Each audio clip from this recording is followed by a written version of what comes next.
Hello everyone, welcome back to the channel. Today's episode is going to be involving this twin carb Innocenti. Some of you might recognize this car from a previous episode because I had a bunch of work I had to do to these twin carbs. So the reason it's in the workshop today is because the owner has asked me to hook up the breather system. Now it was missing this PCV valve, so I went and found a new one. And when we hook this up, it's going to alter the state of tune. So what I need to do today is just recheck the mixture at cruising states with the lambda gauge. So we'll see what's running at 2, 3, 4,000 RPMs, and then reconnect the breather and see what changes it's made. If it's made it any leaner, then I have to make adjustments to the needles in the carbs. Another thing that was changed was the brake servo. This valve was bad and the hose was blocked. So I fitted a new valve and unblocked the hose so that the brake servo is now working. So I need to make sure that adding this into the system has not altered the mixture strength in any way. So that's what we're going to do today. Check mixture first, hook up the breathers, check it again, see what kind of changes we have. I'll probably have to do some baselining work as well. I've got the lambda gauge hooked up right now. So some of you have asked about the lambda gauge and how it's hooked up to the car. Well, if I'm just doing just a quick sort of adjustment check at stationary here in the garage, I like to use an exhaust mounted lambda gauge hooked up to the exhaust pipe.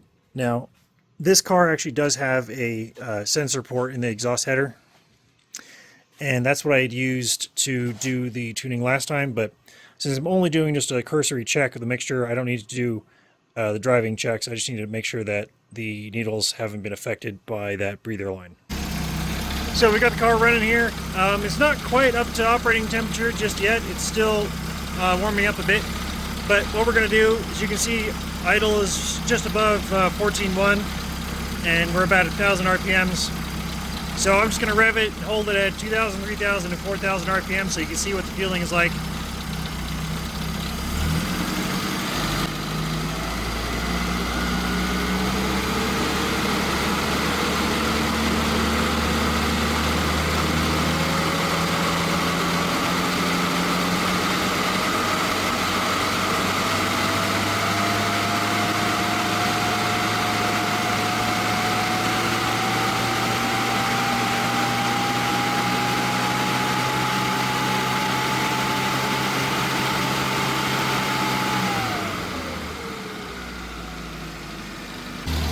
So as we just saw, it's right around lambda 1, all the way up to about 5,000 RPMs, where it drops into 0.95 range.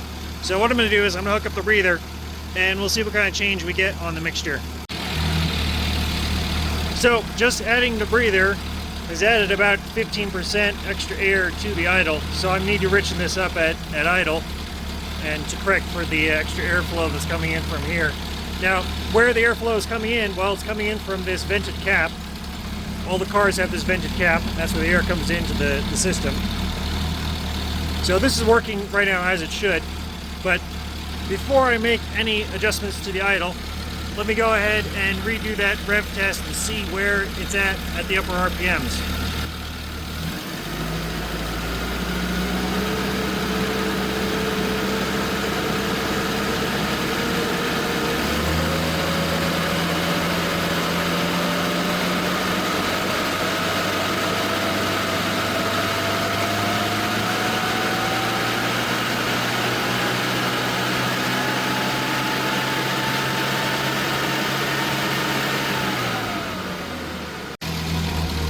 So what we just saw is that it's only lean at idle, and it's about 2,500 RPMs. Everything above that is the same. So I should just be able to do just a slight mixture adjustment, and these needles will be not needed to be modified at all. So I've readjusted the idle, and let's go ahead and redo the test.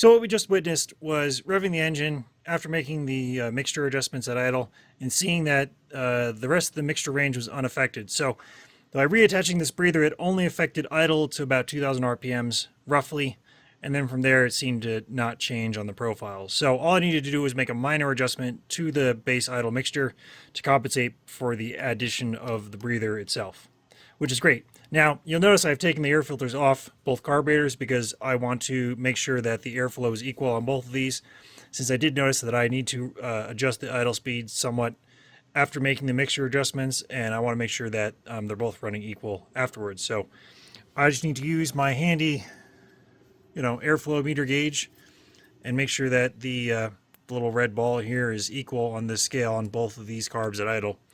And I think this car will be good to go for a test drive.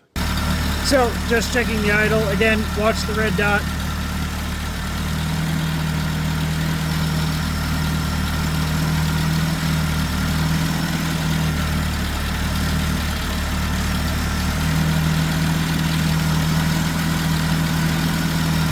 Looks like this one's pulling a little harder.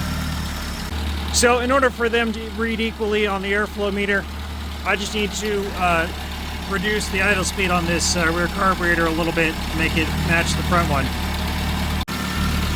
And I think that's pretty much it. This one reads there. Yep, reading the same. So I'm just going to refit the air cleaners and this will be done.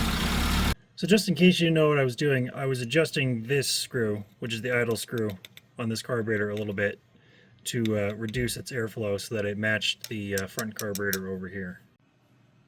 After which I needed to readjust the linkage between them so they opened equally. So hopefully you guys understood what was going on. Really the main purpose was to demonstrate hooking up the breathers and showing the effect on the mixture. And what we saw was like a 15-20% leaning out of the idle mixture, and then up to roughly about 2,000 or 2,500 RPMs, leaned it out up to there. But after that, there was no difference between having the breather and not having the breather on the fuel mixture. And that's because the amount of air coming through this is relatively small compared to the amount of air flowing through both of these carburetors. The same applies if you have just one large single carburetor. Having the breathers is more important to be hooked up to the engine than just open to the environment, because the benefits of these breathers being hooked up to the intake manifold are great. You get engine vacuum applied to the crankcase, which reduces oil contamination, reduces oil leakage, it reduces the pressure on the oil seals. So there are many reasons why to have this hooked up. So if you don't have it hooked up, please get it hooked up, because you only have to do a minor adjustment to get it to run properly afterwards. So hopefully you guys appreciate this video. If you did, let me know in the comments below. And as always, thanks for watching. I'll see you soon.